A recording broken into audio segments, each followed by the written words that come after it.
And here we are. Hi, everybody, and welcome back to RPG R&D. I am excited for today's topics.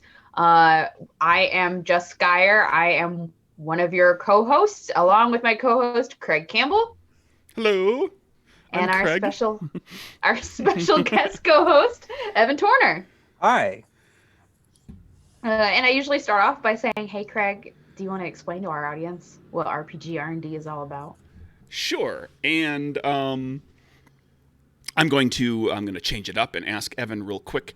Could you tell us a little bit about who you are, what you do in the world of tabletop role playing games?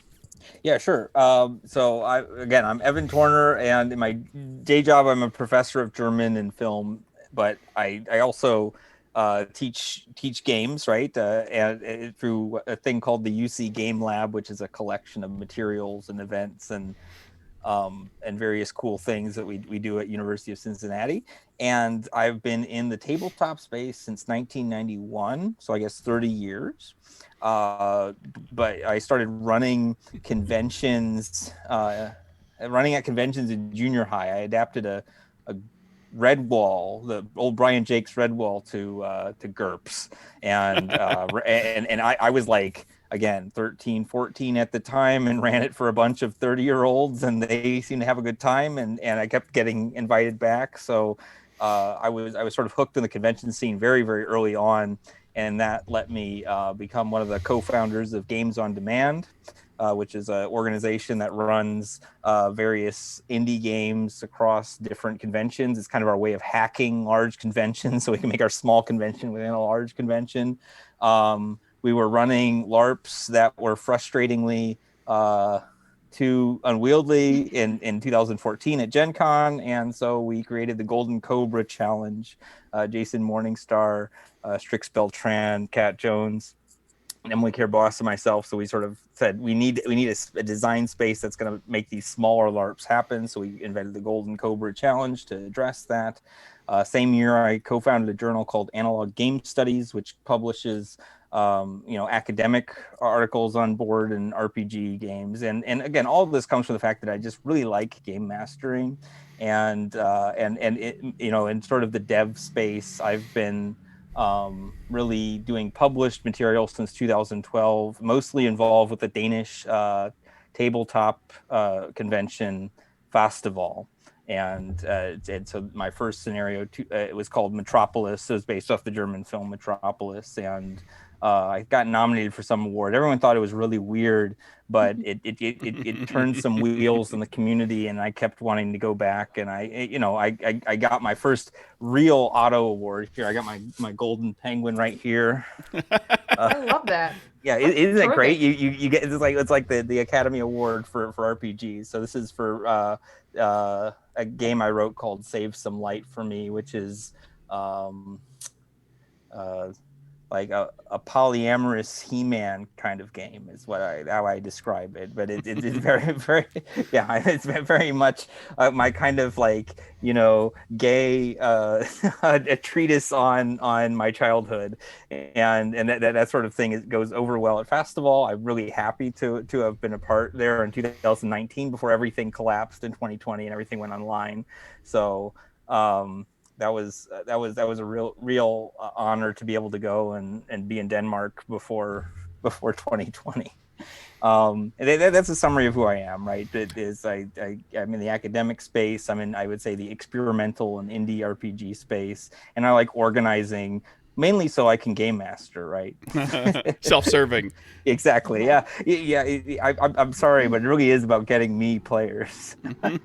So, a lot of great things that you're involved in. So, listeners, check them out. Like, just go dig that stuff up, the Golden Cobra and the magazine and so forth. For the podcast, the stream, both of them, really, we are. We hit on three topics. One that's a GMing topic, one that's kind of geared toward game design, and then what we call the potpourri, which is just like some other thing. And we'll get to that eventually. To start with, we're going to kick off with GMing, and we're talking about adapting modules to your homebrew. A lot of GMs like to create their own world. And especially when you're younger and you have a lot more free time, it's just like, oh, I'm going to build a world. This is wonderful.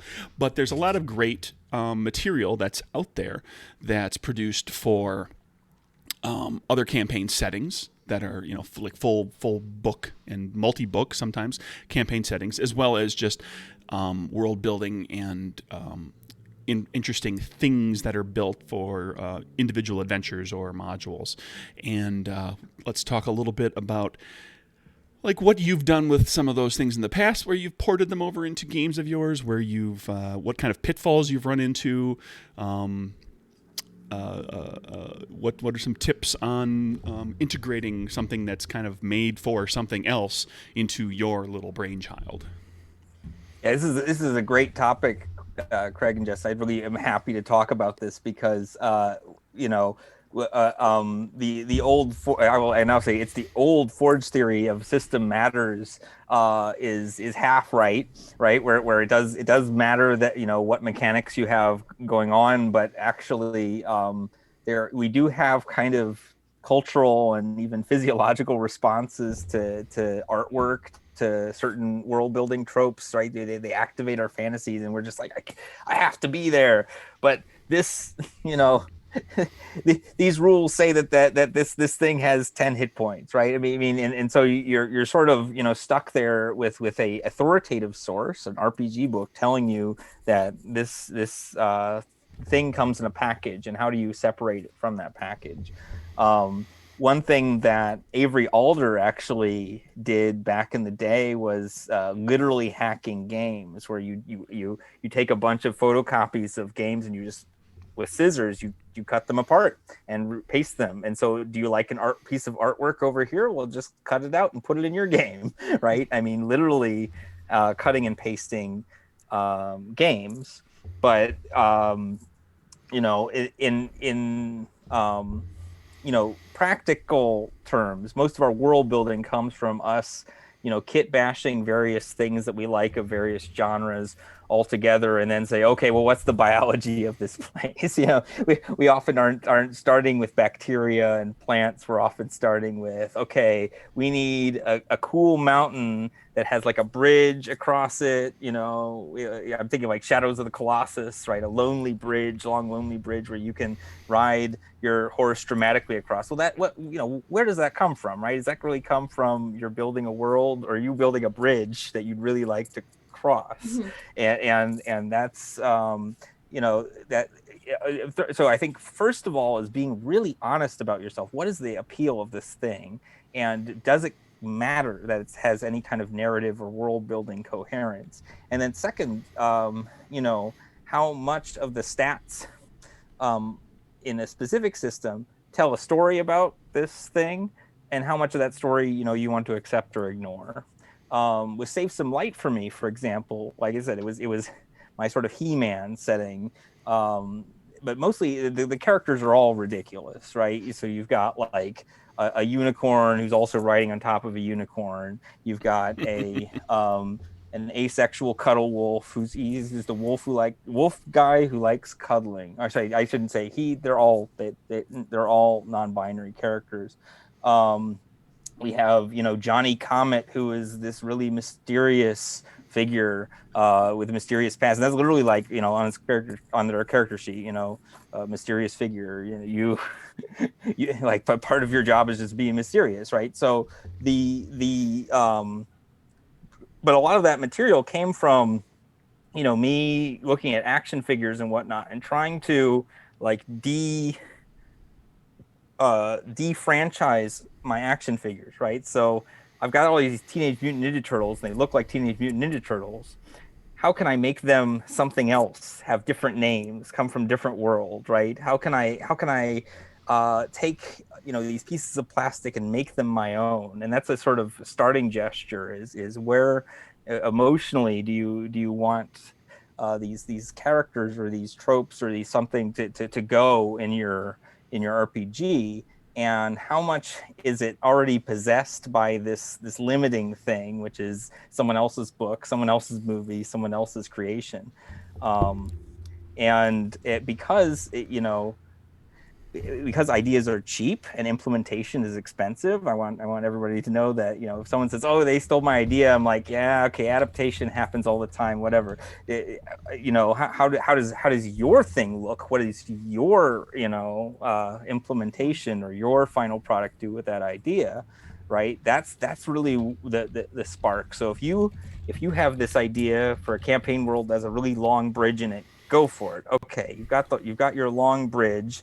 I don't know why I'm obsessed with the You're Shadows of the stuck on the long Colossus. bridge. Yeah, but Sounds like somebody wants to put a long bridge in their campaign exactly. or their It's game. like, where do you want to put the long bridge in your game? Yes, maybe. Yeah. I mean, I've got a game I'm working on which has like sort of 20 characters in 20 different locations, just like a fighting game because it's based off of fighting games, right? And each one I'm really like, where's this gonna be, and what am I really drawing on for this location? And later on I kind of begin to suture them together. Okay, there's a floating glacier palace and a flying palace. Are the palaces related? Were they created by the same architect? Ask these kinds of questions. But again, you're always like still in this kind of playground mode where you're seeing different but still similar objects and you're asking questions about them.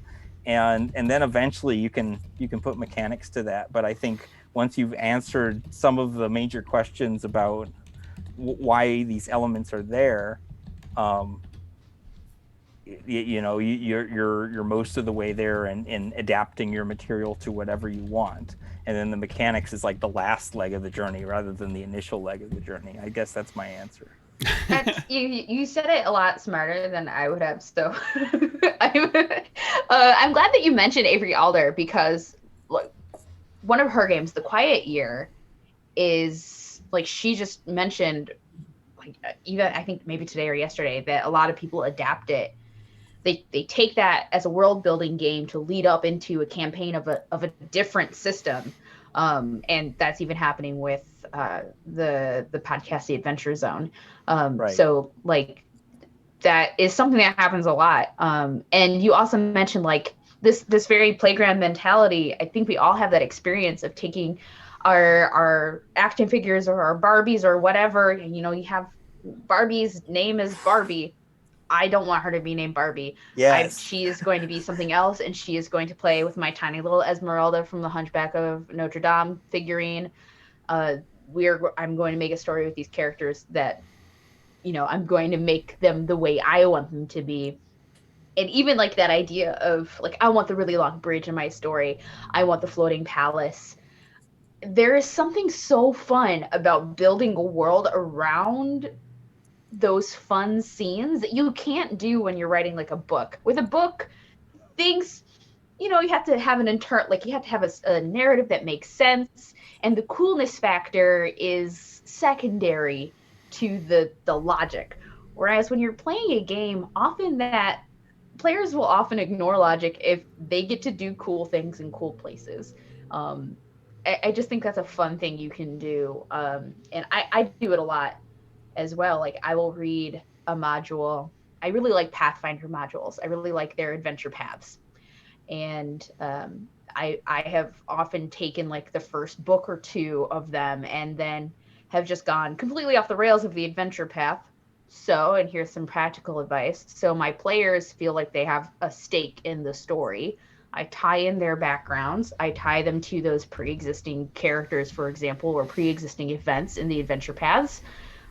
Because when you just play a module, unless you give your characters a background that's already grounded within the realm of the story, which isn't that fun because they can't make their own at that point, the stakes might not really matter to the idea for their character. A lot of that you can smooth over in a session zero, but you gotta tailor it. Even if you are just planning on running a module, you do have to tailor it in some way. So all of this advice would apply.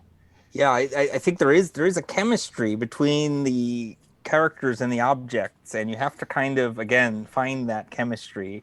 And it may be a weird thing where you're sort of fanficking it, like Barbie reacting to to the Hunchback of Notre Dame. Okay, what's this like? But it's actually going to feel in your tabletop campaign much more organic if you are kind of building off of those reactions. One system I really admire for its kind of guts on this front is Tenra Bansho Zero. I don't know if you know about that one.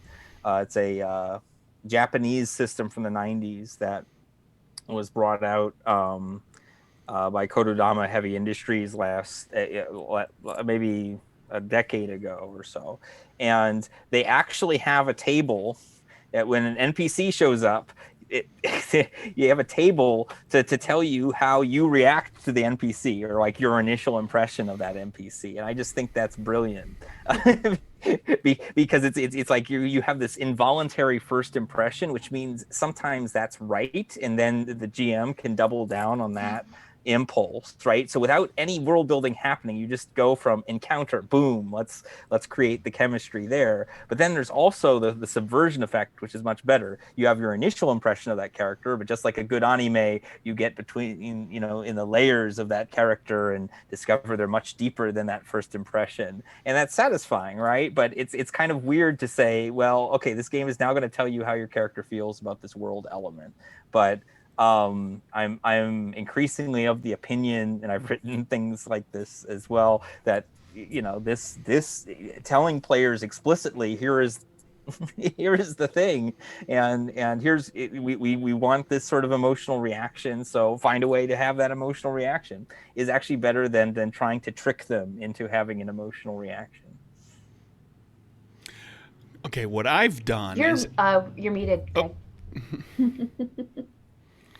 Okay, what I've done, as the two of you have been talking, is I've been hacking your discussion, which because it hit on a lot of theory and a lot of just the ideas of breaking things down and figuring things out, and examining everything, and made some points about some solutions, some actual ways to implement, or just a little more active ways to think about what you can do with these things. And one of the things I hit on was speaking to Evan's comment about the Teenage Mutant Ninja Turtles.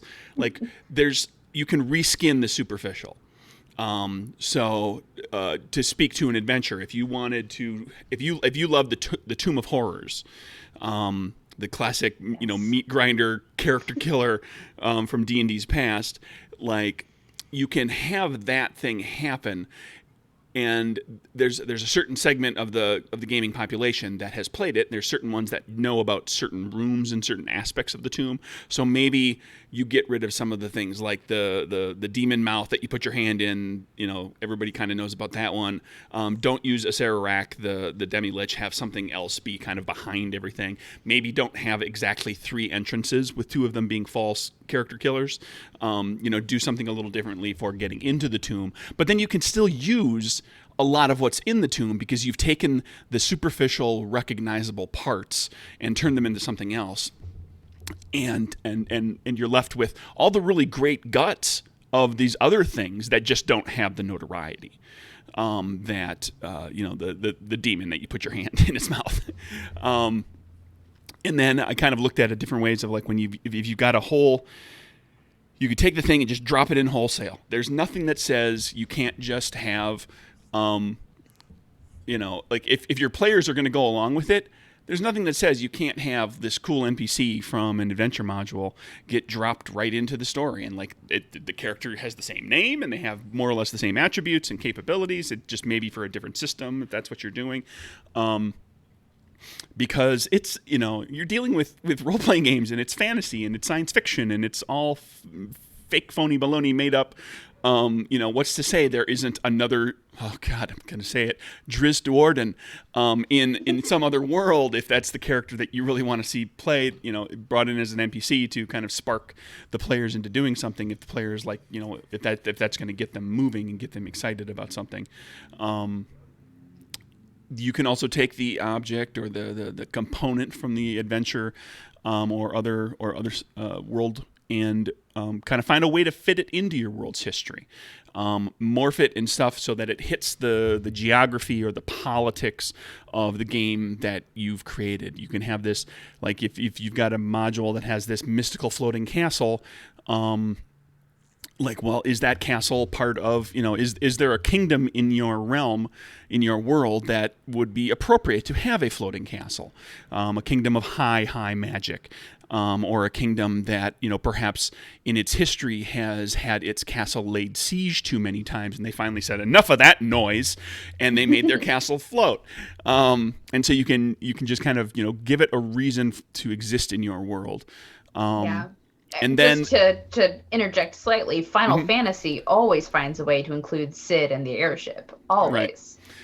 Right. And the flip side of that is to let the imported thing influence your world. You don't have to mold it into the history, geography, or politics of your world. You can let the thing come in and actually change your world, perhaps in drastic ways in the moment. Speaking to the floating castle, if the world that you've described and built has kind of these small keeps and like border towns, and all of a sudden there's this giant, majestic floating castle, how does that change the landscape of the world? You might find something in a module or another campaign setting book that you can insert in, and that will shake things up and make the game dynamic. And make the world dynamic, because the world changes, right? Like the ideal long-term goal of any GM when you're running a game that has a strong world-building component, where the characters are going around to different places and discovering different things, and is to see things affect the world, whether it be them or kingdoms or dragons or sorcerers or whatever. And to see the world change, so that you don't get to the end of the campaign and it's like, oh, it's the exact same balance of power we had before, and the bandit kingdoms are still under the boot of so and so, and like there's still giants in this in this mountain range, even though there was a gigantic war with the dwarves there. The giants somehow came out just fine, and they're just kind of still hanging around. So that was just some thoughts about just different ways to implement all of that. And like, there's really, ultimately, what it comes down to is there's really no wrong way to do it. And you can borrow different things and implement them in different ways to keep the players guessing. Yeah. I think RPGs are a scavenger medium, right? This is sort of, as opposed to opera or something where you'll have an absolutely rarefied moment that you have to have like scenery line up with lighting, line up with all of these different elements, and we don't care about that. We're just talking at a table and with it's a dice and creating images in our heads, and at that point then we can really scavenge from wherever we want to, and we should be scavenging from places we care about, because then it matters to us, and so that means the fiction you consume will find its way into your RPG, and that's a good thing. Yeah, I love that scavenger medium. I mean, I scavenge all the time. I am playing. I have only been playing D&D online. It's like one of the only games the tabletop is already set up for me. And I have 3 books open here because I'm using the map for one and a character from another and some items from a different one. And none of it is what is actually written down in the book. I just like the pictures. That's what I'm using. So respect. Oh, shall we shift gears? Yeah, let's do it. Yeah. All right, Jess, what's up next? We are going to be talking about editing as a game design topic, and editing is very near and dear to my heart because I am an editor. Even though editing my own work is very hard, I have edited other people's works as well, and I'm an English teacher, so half of the stuff I teach for writing is how to edit, and this is just so important as a topic. I think we even mentioned it. I think we've mentioned it a couple times before in our game design sections. Yep. Because this is the polish. This is where you're putting the shine on things. It's a big component of game design. It comes, partway through the process, but it's an important component. And just a quick note for burgeoning RPG designers out there. There's kind of 3 generally accepted levels of editing. In when it comes to RPGs, there's the deepest dive for editing is often referred to as developmental editing, which is goes to like the editor looking to see, are you presenting the information in the correct order? Does it read well as what is an RPG book is essentially an instruction manual. So it's looking at how all the information is presented. Is it clear? Is it all intuitive? Does it make sense? Like the developmental editor might reorder sentences, reorder paragraphs, move whole sections around, make sure that concept A is introduced before it's explained in great detail. Later, you don't suddenly dive into something you don't really understand until you read the definition of it a page later. That's no good. That sort of editing. Then copy editing is what you usually think of as editing, where it's going through, making sure grammar, punctuation, capitalization. The copy editor might also suggest like completely rewriting sentences, or maybe reorganizing a paragraph for clarity. But more so for just like reading clarity, and less so for like, is this information presented correctly for a game? And then the last round that sort of happens is what's referred to as proofreading, and it's really kind of a copy edit again, but it happens after the product has been laid out, because your layout person, if that's you or whoever else it is not perfect, and it's entirely possible that that they may accidentally erase a word or part of a word, or shift something around kind of the wrong way, or they go to paste a piece in and it ends up in the wrong spot, or and it's also a second chance to just kind of pick up copy editing issues. But it's important to have that final look. That's what proofreading is. And that it is like incredibly important. I teach high school journalism, and the amount of times we have found something on the front page in a headline after printing, it's so frustrating, because it seems like no matter how many eyes you get on a project, someone's going to miss something. It's like the more words you have, the bigger chance there is for something to be lost in the sauce. But unfortunately, people look at that and they see it as a mark of unprofessionalism. And that's probably not the face you want to present as a game designer. You want to look like you know what you're doing. You want to look like you actually looked over your stuff, and that, you didn't just go bleh, and although I have blood and put stuff out there, I don't sell it for a bunch of money. Yeah. I mean, I specialize in copy editing. And part of that too, because you can't just like go and make everything 100% grammatically correct.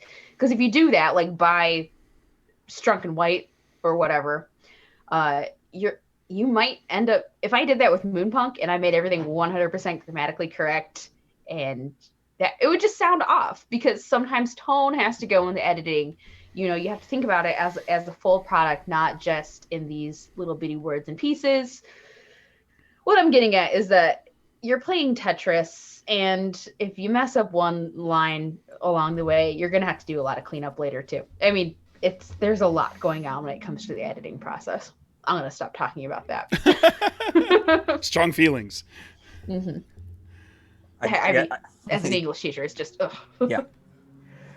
I got a couple of things to say on this front. One with again, when you have the many eyes issue, I find, and again, I've done some editing work. I'll talk a little bit about that, but the many eyes effect is actually a bystander effect for copy, which is to say, if there are two people or even one person who are responsible for that copy, and again, I know people who kickstart something and then crowdsource the editing, but then it means that no one is responsible for the because everyone is theoretically looking at it, which actually allows you to make a pretty large error that everyone will miss because other people think that someone else will catch it.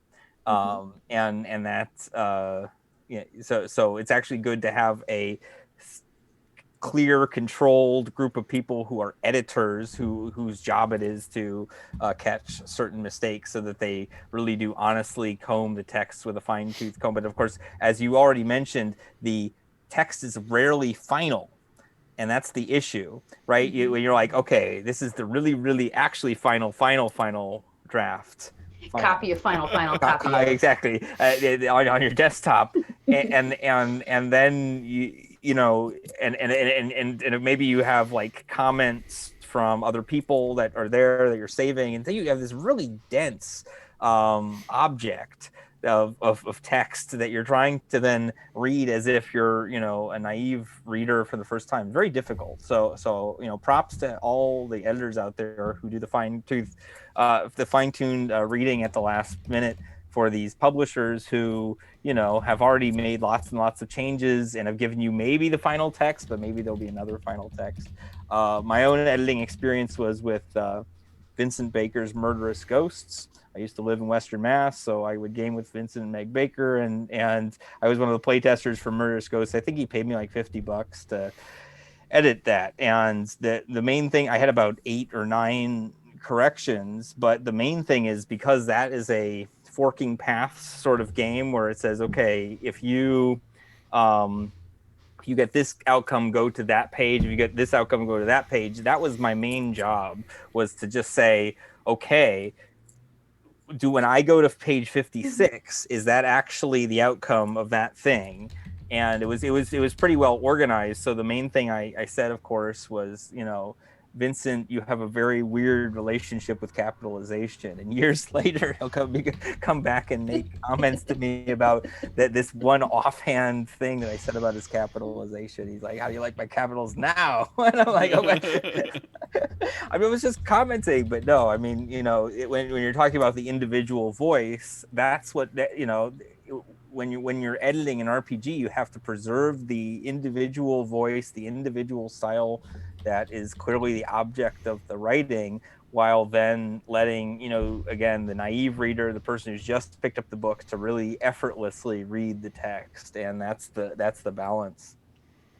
Yeah, my fiance, who I work with Wanna Be Games, we design games together, writes a lot of our copy. Like, he writes a lot of the words, the copy on the page. And he writes the way he talks, which is not in sentences. It is in words.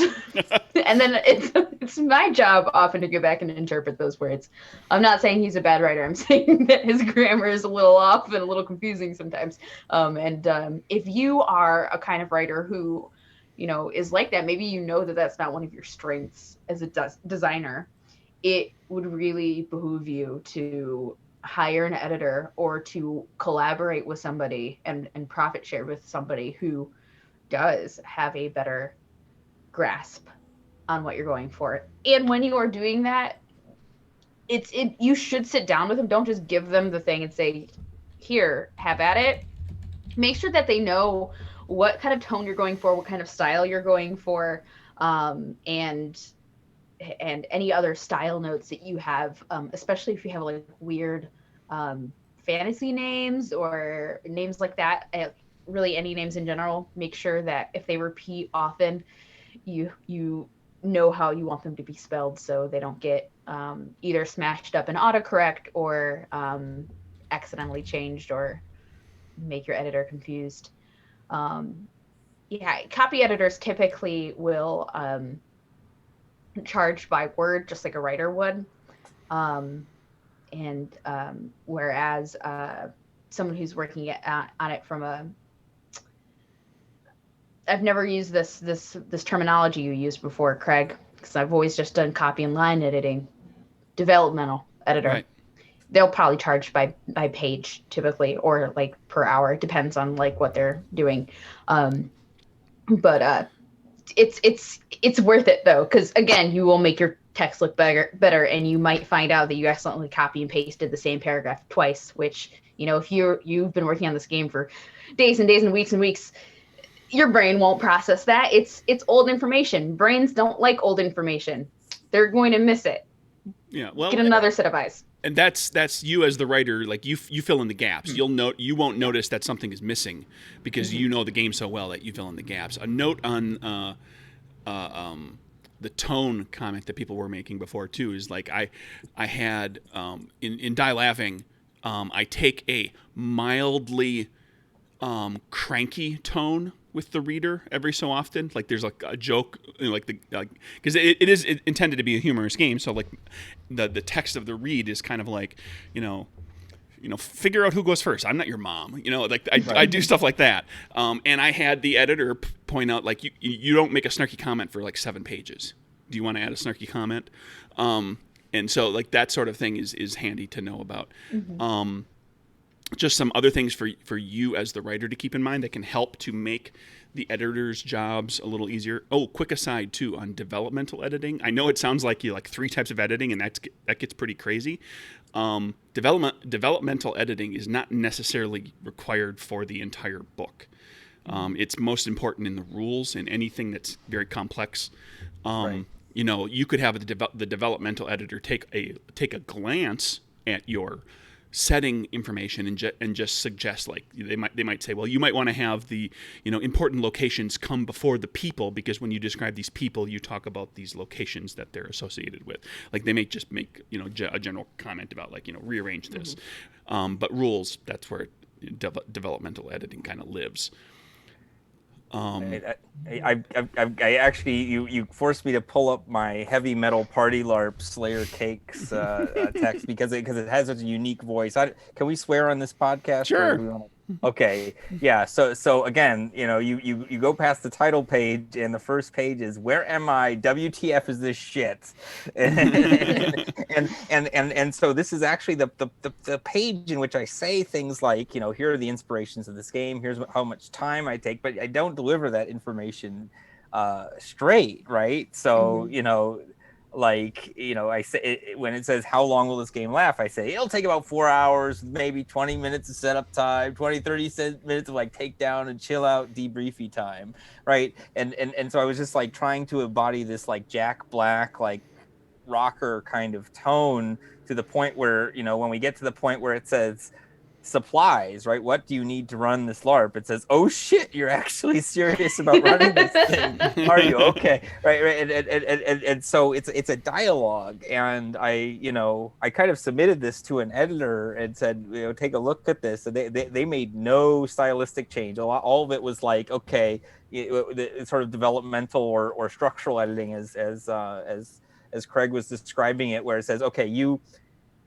mention this thing on page 3, but that you don't define it till page 5, and they're not correcting my F-bombs. They were not correcting like sort of this crazy tonal wandering, because they understood that was the vision of the game. And also your editor, they're also a reader, so are they entertained, right? Are they with it? Are they following the vibe of your game? And that's going to be a really good sign if they are.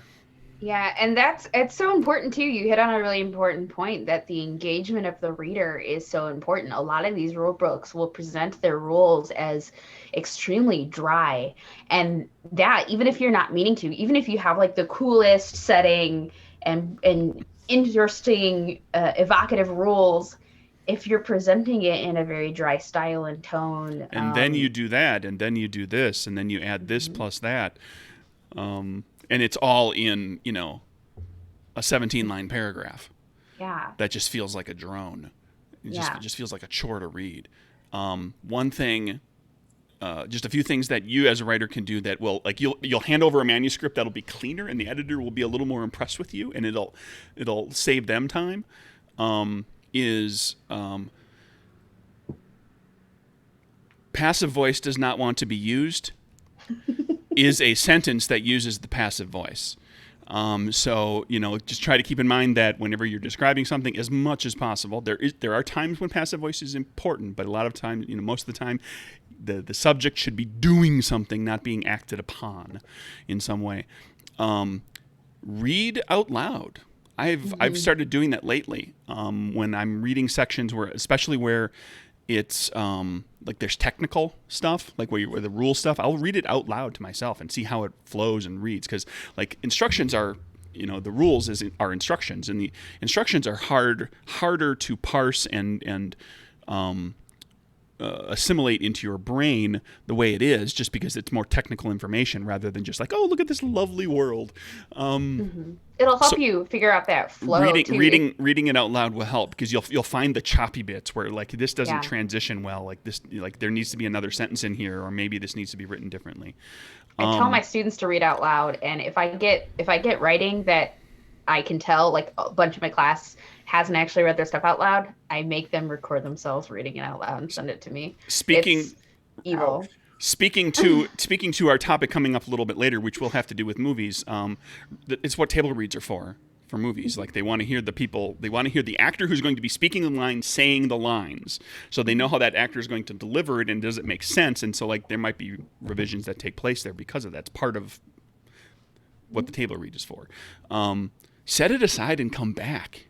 It can always be really handy. Like if you've got the time, if you're not on a timeline, like you just set some stuff aside, come back to it fresh, work on something else, work on a different part of the book, assimilate playtesting feedback or whatever, and just like completely set it aside. Don't touch it for like 2 weeks if you can, and just come back and then read it anew. That can be very handy, because reading it over and over, looking constantly for the errors, again, your brain is going to fill in the gaps because you know the game so well. I've got a idea of what I call the primal scene of reading in my mind when I'm writing a text, right? Who's my ideal reader reading this text? What position are they in? Are they reading on an e-reader? Are they reading frantically off a document at a convention? Are they reading aloud? Are they going to read this document aloud? Are they going to read it, alone at home?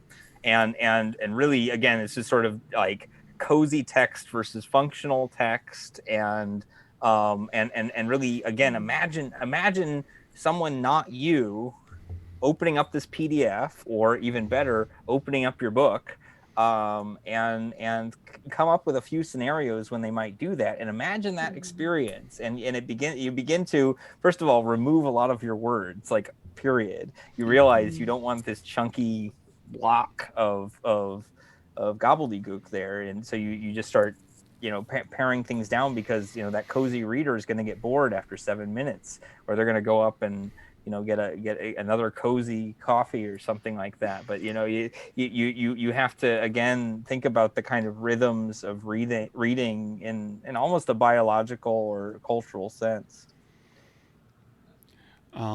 And this will only help to a certain extent with certain, depending on the language and what's available to you. But I have seen, just in the past 5 years that I've been writing a lot of stuff, well, in 10 years with a lot of my freelance before, grammar checkers, both in your software and online, have become ridiculously helpful. They've gotten so much better at finding things. So much better. HemingwayApp.com is spectacular. Copy paste your text in there. It will tell you, hey, look at all these adverbs that you can get rid of, because adverbs just eat up space. You can get the point across with a single word with the right adjective, instead of tacking an adverb onto something. It points out passive voice a lot. It catches a lot of that. It finds simpler alternatives, like where you use kind of clunky, too many word phrases where you could, like, 1 or 2 words would do. And it'll point out, like run-ons and things that seem hard to read, like overly complex sentences, too many commas and semicolons, and too much information conveyed. That app really tries to capture a simplistic kind of style, so it does have a bias toward a more simplistic style. So if you are trying to write in a very Tolkien-esque high fantasy type of way, it's gonna hate you, but it is a good way to kind of see if you're actually going for that. But it also catches a lot of things like repetitive, where it'll catch stuff like that. It'll catch passive voice, which a lot of grammar checkers won't look at. Unless you get a premium version of Grammarly. So I love Hemingway. I'm so glad you brought that up. Ultimately, you have to make the choice, as Evan was talking about, like, how do you expect the book to be read? If you've got a 350-page 9-point font tome that is like you're envisioning, generally speaking, the purchasers are going to be sitting down and kind of just absorbing it over the course of multiple reading sessions in the evening, and they're just going to let themselves get immersed in the world. Yeah, go Tolkien, go like have long ass sentences and really explore words and use your verbiage. But if you've got a game that's going to be 100 pages long, and you want to kind of keep it tight and simple and to the point, you've got some of these tools that are available to help you do that. And I think it's important just overall to know that editing is a process, just like writing is a process. It's not a thing you do at the end of your book and then you're done. Anytime you're going back and looking at your work, you're engaging in some sort of editing. Anytime you are showing your book to somebody else, you're engaging in a type of editing. It is a process that will often take longer than the writing process itself, because part of the writing process is the editing process. So take your time with it, and don't rush it if you have that time. I mean, it will make your writing glow. Put that shine on. There you go. And Evan, switching gears. Let's go to the final gear. Would you like to take us on a deep dive into the world of cult cinema, which I was really interested to hear what you had to say about. I'm not a huge cult cinema person. I've got, kind of stuff that I am into, like as much as cult cinema, kind of also the Venn diagram between cult cinema and like movies that are so bad they're fun. Does have a fair bit of overlap. That's kind of where I live. But Evan, go ahead. Let's talk cult cinema. Yeah, let's talk cult cinema. I think one thing is important whenever you're dealing with a work of art or even mass art is that somebody made this, right? Somebody had to make some decisions to get this to be before you, and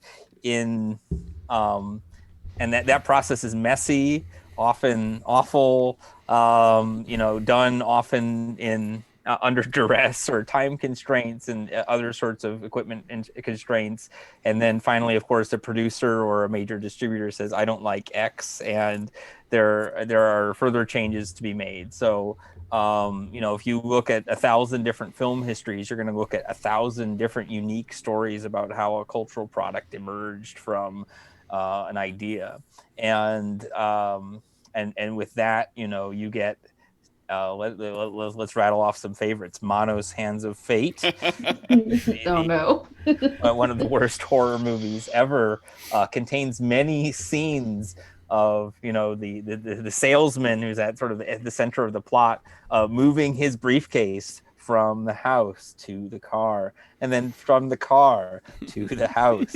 What I always like to say is, the guts of your movie is whatever you spend a lot of time with. So that movie, which is supposed to be a horror movie, is actually very much about moving the briefcase, just from sort of horrible editing decisions, right? Or Plan 9 from Outer Space, where the plan is to use alien technology to reanimate dead corpses, in an effort, of course, to harness the power of solanite, which is the explosive that ignites even particles of the sun, right? and will lead down light trails to then explode whole suns. Then this is again delivered in some cheap sets in classic Ed Wood fashion. I mean, that film, is so popular as kind of a cult cinema piece, because ultimately when people are having conversations, it's the actual conversations in that movie that are just completely unnatural. Just people trying to talk about normal stuff. It just doesn't work. You have a detective who's scratching his face with his gun because his gun is a prop, obviously, and so why wouldn't he scratch his face with a gun, right? And so there's a one thing that really demarcates these kinds of bad movies as remarkable is what they spend time with that they probably shouldn't spend time with and indulge in anyway. In film studies, Kristen Thompson has a concept called excess, which is okay once you like pare down your script and get it all nice and neat and edit it really so it's just the material, but then you have like this weird sex scene that doesn't actually make any sense, but someone's just indulging something, or then you get this you get the really long musical dance number at the end of the Zatoichi film from I think it's 2001. You're like, what's going on here? And of course it has to do with like traditional Japanese studio conventions, but it just doesn't make any sense. You've watched almost 2 hours of a blind swordsman decapitating people, and now we have a musical number. Great, right? And but actually, those are the moments I live for as a film scholar. Is really the thing that doesn't line up or you don't quite digest it, and you're like, huh, okay, yeah. Is all cult cinema bad? Is it all bad cinema? No, like, how would you define it? No, not at all. Cult cinema is the easiest definition of cult cinema is films that enjoy a long-term audience that's disproportionate or even kind of out of balance from the typical audience cycles for a particular product, right? So what that means is you have a film release or ticket sales. It goes out of cinema, then it has a like slightly longer afterlife, and there you go. But a cult cinema film is one where there are festivals that people go and still watch the thing, aka Big Lebowski or Twin Peaks. There are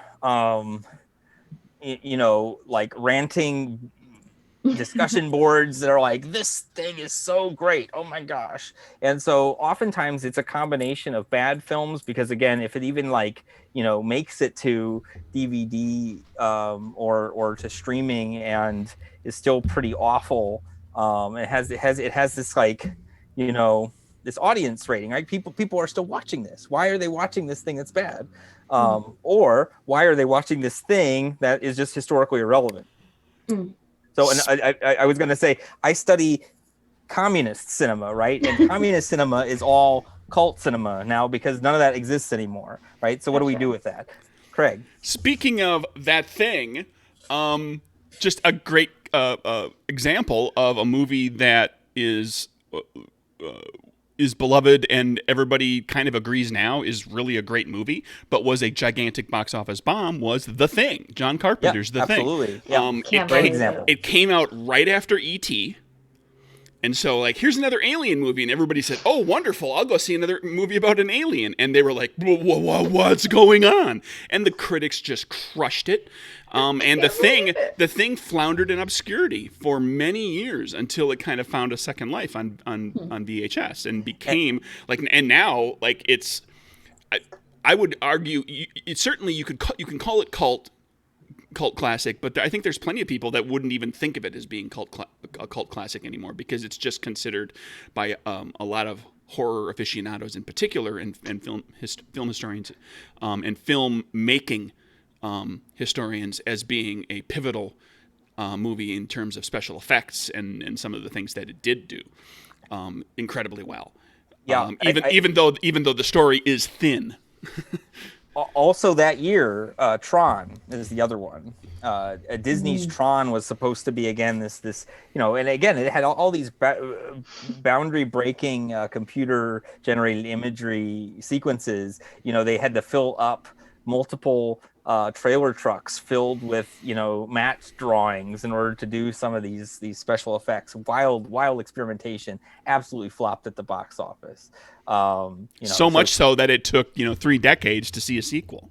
Right. Because it's become beloved. Yeah, and Brian Lisberger, right? You know, his career was totaled, right? I mean, in sort of the mid '80s, it just died, and he went to just making pots in his home, right? Well, But the only reason John Carpenter managed to continue making movies after The Thing bombed was because he was working in horror. yeah, And if the people in the horror realm, in the world of horror film, like making horror films, recognize like, oh, this guy has it together. He made a really great movie, and it just didn't do well. And horror movies are notoriously, generally speaking, notoriously inexpensive to make, and so they make their budget back pretty easily. Yeah, I'm not by no means an expert or anything, but it seems like a lot of these cult films center around a particular like viewership. Like horror fans, we cling to like the silly and the out there and anything like that, like, or really good small movies that flopped, that people just don't appreciate because people just don't appreciate the genre of horror the way that they should, or around things like, I don't know, I'm thinking of my roommate who was really really into Repo the Genetic Opera, and I feel like that is a very, like, I don't know how to describe that fan base or that type of person, but it certainly has that appeal to that type of person. So no matter how that movie is or how the music is or whatever, it is going to get a following. It seems like, I think there's some movies that key into not the zeitgeist, but like the personalities of the viewers almost. I Star Wars like did it. I mean, I wouldn't consider that necessarily I don't know, is it cult cinema? But no, Pretty big blockbuster. But people, I know, but people take it as like even part of their personality. Like there are these movies that just like people like grab onto. I think the big difference. Well, first of all, I think cult cinema tends to skew towards genre movies, and because it skews toward genre, it skews toward rabid fan bases, and that's how they become cult. Is because there is this subset of people that are just looking for like the great science fiction movie that people kind of missed, or horror or fantasy or whatever. And then the difference between like Star Wars is incredibly popular and has this like where, like you said, people take like they incorporate it into their personality. They talk about themselves as being Jedi, and the Jedi's a religion in the UK, and the difference when you get to like, for example, something like The Big Lebowski is, and in its community of dudes and dudettes and duders and duderinos and what have you, is that the Big Lebowski isn't just it's kind of a niche movie because it's a Coen Brothers movie to begin with, and it wasn't necessarily the one that it wasn't one of the big ones like Fargo, or Raising Arizona, where they became they really got noticed and it kind of flew under the radar, and it has this thing that just kind of resonated with people. Like I find it's interesting. The most interesting cult films to me are the ones that sort of defy those expectations of being genre movies. One that I got into, like, not really as, I mean, I got into it when, as soon as it came out on VHS, a friend of mine introduced me to it. This is back in the day when that's how you found your cult cinema, right? Was Donnie Darko, which it has elements of science fiction in it, but it's effectively a drama, more or less a teen drama. But it is so wickedly cerebral and weird and confusing and open to interpretation that people didn't know what to make of it when the movie came out, and it only kind of became like this cultural phenomenon, with a subset of people who found this thing like, what do you think really happened? Like, what do all these different components that take place? Did everything actually happen to Donnie? Like, what order did things actually happen in? And all of that sort of thing. Well, I know we're at 9 o'clock, but I'm gonna still, I can rant about this forever. So I'm gonna at least say, periodize the cult cinema even to 1980s on because of the VHS tape and then later the DVD. Earlier, you had what you called cinephiles, and who had a different practice, which was effectively, and this is where film studies come from. You would make a long list of movies. You would say, okay, this one is coming to this theater in Paris, or this, because you didn't have tapes, so people would have to chase after them and chase after 35 millimeter or 16 millimeter prints, right, and screenings thereof, or go to the archives, which back then were not very robust and made for researchers. So there, that cinephile practice was very different from, but still, you were looking for this the next thrill or the next experience, and you weren't going to be able to see this film over and over again unless you specifically pursued it in the cinemas. Well, you could do that with VHS. You could just watch it over and over and over again and show it to your friends. And if you have a stack of like 6 VHS tapes, suddenly the tapes that stand out are the ones that make you feel weird things, or that have something strange about them, that and it kind of interrupts that kind of mass consumption of recorded material. I'm going to offer one of my favorite cult films, Meet the Feebles. Oh, Peter Jackson. Right? by Peter Jackson. Never even heard of it. Oh boy, go ahead, tell her about it. So Meet the Feebles is a sick puppet movie created by Peter Jackson It's in the early filthy. 90s. It's profane. Okay, I was going to ask you, it's- like, what version of sick are we using Yeah. here? So basically, there's the Feebles Variety Hour, which is a corrupt Muppet establishment run by a drug cartel with aging and horrifyingly insecure stars, and then in comes Wobbert, the young wide-eyed hedgehog, into this den of corruption, and he falls in love with Lucille, who is the hippo, and hilarity ensues. This is a really disgusting film, and also one of my absolute favorites, because Peter Jackson is a genius filmmaker, and so he slowly ratchets up the disgusting as well as certain dramatic and violent elements until it ends in an absolute, well, I won't say, but it certainly ends spectacularly, and you don't really know what to do with the experience. And it even has epilogues that kind of like, point to the satire of the entire affair. And so, and of course, like the team behind this is Peter Jackson and Fran Walsh, who would then go on to The Lord of the Rings, right? I mean, it's literally, that overlap. And in fact, when they announced that Peter Jackson was going to be the Lord of the Rings director, right? This is like 1999 and 2000. We're like, Yeah, and he made Brain Dead / Dead Alive, which is bad taste. Bad taste. Dead Alive, potentially the bloodiest horror movie ever made. Film, yeah. A ridiculous over the top zombie film with. If you haven't seen it, go see it. I'm to this day I am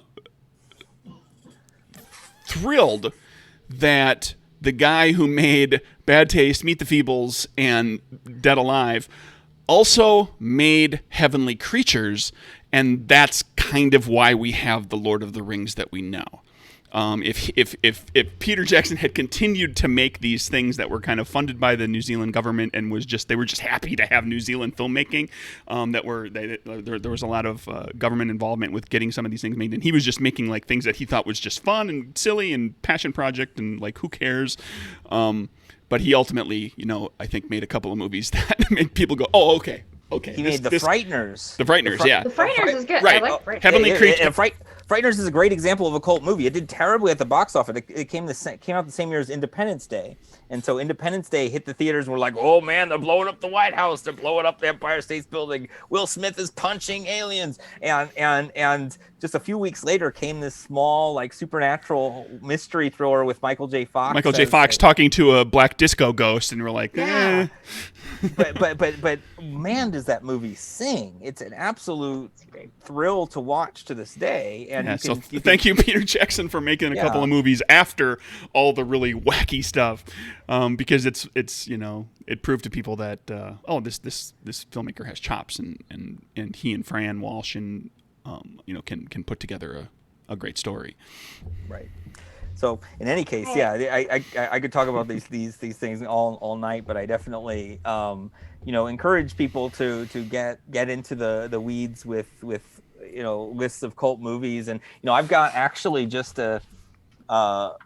old lists from what was it, the Pleasant Street Theater Video, which is our old video store from before it closed in like 2009 or something. And this is like Foreign Films 101, Best in Black Cinema, 100 erotic and provocative films, 100 overlooked gems. And so the old cinephile technique of just going down a list and watching stuff is not bad. It's actually, and just kind of seeing where this takes you, or saying, okay, I really like the style of that director or that thing. Can I pursue more of that? But I think our modern media ecosystem is terrible. And partially what I'm doing right now is looking through these lists and seeing what of this is actually still available on streaming or anywhere. Right. Right. Well, I'm looking at a list of like the 50 best top cult movies, and I'm like, that's not everyone likes Bloodsport, right? Oh yeah, I love Bloodsport. But early Jean-Claude Van Damme was very much before he kind of got pulled into the big the handful of big Hollywood movies that he did kind of a little later. So many of these. The one thing I was able to sort of be part of the find it on VHS, or tell people about it and be able to get a hold of it on VHS aspect of cult cinema. And you talked about the cinephiles. The one other thing that was kind of there, which wasn't really so much seeking out specific movies, but it was seeking out a broad category of movies, and these are dead and gone now too, is in bigger cities you had the grindhouse theaters, where if you were a fan of old blaxploitation movies or incredibly gory action movies, or pardon me, Jess, women in prison movies, which were a thing for a good long while. You could find those in these like little hole in the wall theaters where they just, there was like only a handful of prints of the movies, and they just made their way around the country or around the world wherever they were. And eventually got, the film the celluloid got so degraded that it was like kind of a horrible viewing experience. But knowing that you were watching that film that looks so bad and it's full of scratches and maybe is even missing a chunk of film or a whole reel, just goes to tell you that you are part of this crowd of people who has seen this thing because it's just been played to death in these little types of movies. And if you want to know what a grindhouse movie might actually look like, there was the Robert Rodriguez, Quentin Tarantino double feature Grindhouse, which sought to kind of recreate that, but in a stylized way. And it's kind of there, the experience is kind of there. It's just orchestrated rather than just happenstance. I also, and those movies are cult classics. Yes, those are cult classics. I was also thinking, right now the Grindhouse films are now cult classics. But I was also thinking because they bombed. That double feature bombed at the theaters. People went in, watched one movie, and left. I want. And then found out later that they were supposed to watch two. Yeah, I went with my friend with a friend of mine, and we went. And we knew what we were getting into. Yeah. For a 4-hour experience, and we watched the first movie and got a break and watched the fake trailers, and then watched the second movie. There were also the phenomenon of like VHS mixtapes, where you would they were sort of mashup tapes that people and you're used to these kinds of supercuts on YouTube now, but that whole art form started with people taping random stuff off of TV. And then putting it all together into a weird mixtape, and then somehow getting it into rental stores. And all here's a tape that's just full of great zombie kills from 30 different movies. You can find for the record, if you go looking on some of it, Amazon to an extent, but if you go looking on some of the things like, the free streaming services like Tubi, and some of those, if you go digging around some of those weird streaming services that are free that don't have a lot of like big name anything on there, you can find like little things that are like 30 great horror movies, and all it is just going to be like it's a few scenes from this movie that you probably won't ever be able to find the whole movie. It's entirely possible that there isn't a complete print anywhere, but they have pieces of it that they've strung together with a bunch of other movies. Yeah, I was a child during the end of the VHS days. Evan, you mentioned that you have been in gaming since 1991, and that is my birth year. So we're all on a journey. We're all on a journey. That's true. Everybody's journey starts on a different day. Yeah, I mean, like it's not like I'm like superior for having been on that VHS era. But I find it fascinating. It was a different sort of culture where you really did have to kind of like track down these different tapes or go to like mail order services. In German film, for example, it was almost impossible to get Nazi films in Germany because all of that stuff was banned, but extremely easy to get it through sketchy ass people on websites in the United States. In fact, they had a very dubiously large collection of Nazi cinema all available, and that built an entire field of Nazi film studies, right? And where we could find not just Triumph of the Will or kind of the major titles, but everything, because I will say this, neo-Nazis were preserving them on VHS during the 80s and 90s. And that then we were trying to, do that much more respectably with the East German films, so of like former East Germany. And that, of course, like took money and took investments of scholars and various, we realize it's this like, big investment. And then you just stare at this like, again, cult film collection of Nazi war footage and Nazi entertainment films. And you're like, how did this operation, what is going on? you just have lots of questions, right? But that eventually, especially if you're interested in a particularly obscure area of film, you just have to like become comfortable with whatever cult has emerged around that thing in order for you to consume it. So I watch a lot of these films with old communists, 70-year-old, 80-year-old men who were there, and I love it, but it's not for everybody. So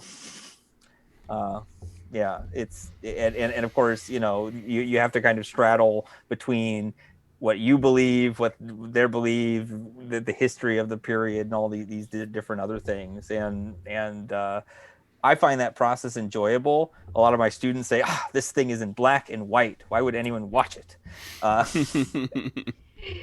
mean, I loved the one cinema class I took. It was a French cinema class because I was a French major, and we watched a bunch of French films. And one of those French films is on that cult classic list, La Haine, which I love that movie so much. But it's great kind of seeing film as history, because it is. I mean, it's a documentation of history just as much as any art or book is. Yeah, and again, we in film studies are like, cinema is pretty much dead, and so what we're looking at is this kind of strange digital afterlife thing that actually is enjoyable in its own right, but it's not cinema.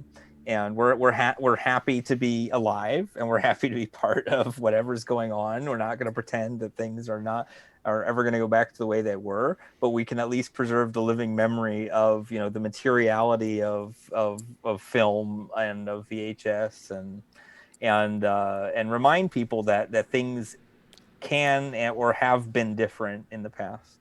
Everything has its own journey, even filmmaking. Right. Well, it's been a pleasure, Evan, listening to your your conversations here on cult cinema, and I've learned a lot. Thank you for sharing all of that. And Well, I'm excited to see Moonpunk, and I'm looking forward to Craig's secret project as well. Secret project. Evan, why don't you tell everybody where they can find you in the social medias should they want to kind of see what you're up to? My central location is Twitter right now, so you can find me at Guy in Black Hat. That's my Twitter handle, and I also co-run the Golden Cobra contest. So you can go to goldencobra.org and find a whole great back catalog of several years worth of games there that are quite strange, and some are even award-winning, right? So I'm very happy to be part of that. And strange and award-winning, yeah. It wouldn't have it any other way. And then also our journal, analoggamestudies.org. Which is again sort of critical analysis of modern board card and role-playing games and LARP. It's just it's a pleasure to be a part of that institution, and people should read our stuff. That's awesome. You can find me on Twitter at Jawska. Jawska. Yes. Think Jaws and ska. Mm-hmm. With only one S. Right. Jawska. Jawska. And you can find me at nerdburgergames.com. Game Stuff is also on DriveThruRPG, and I'm at Nerdburger Craig on Twitter. So I think with that, we're going to call this an episode. Yeah, cool. Bye. Thanks again, Evan. Thank you for having me. This was great.